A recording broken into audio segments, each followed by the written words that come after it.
ভালোবাসতে বাসতে ভালোবাসতে বাসতে বরবাদ হয়ে যায়। সাকিবের নতুন লুকটাও খুব ভালো লেগেছে, ওর যে একটা শার্ট এই ধরনের খুব ভালো লেগেছে। আর যেহেতু আমি এক গানের মানুষ, আমি খুব মানে গানগুলো শোনার চেষ্টা করি যে নতুন কি আসলো ভালো লেগেছে খুব। সাকিবের তো সবগুলাই। ভালোবাসতে বাসতে ভালোবাসতে বাসতে বরবাদ হয়ে যাচ্ছি। ওইরকম অনেক অনেক মানে আমি তো বলে শেষ করতে পারবো না। মানে একটা অন্যরকম একটা ফিলিংস কাজ করে। আমাদের দেশের শিল্প খুব প্রাউড ফিল হয় যে আমাদের দেশের নায়ক। এই যে আমাদের হল এখন এত ভিড় তাই না, এটা তো অনেক বড় একটু পাওয়া।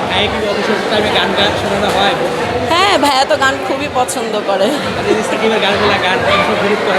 না, একদম বিরক্ত হয় না, কারণ সে পছন্দ করে বলেই তো একসাথে আসা। হ্যাঁ, একবার একটা মালয়েশিয়ার প্রোগ্রামে দেখা হয়েছিল, কিন্তু দেখা যায় আমিও পারফর্মার ছিলাম, ওইভাবে সরাসরি মানে কথা হয়নি, কারণ ভাইয়া ছিল ভাইয়ার মতো, আমি আমার মতো প্রোগ্রাম করে চলে এসেছি। বলবো খালি মাশাল্লাহ, মানে এটা আমি বলবো এটা আল্লাহর একটি নেয়ামত, আলহামদুলিল্লাহ।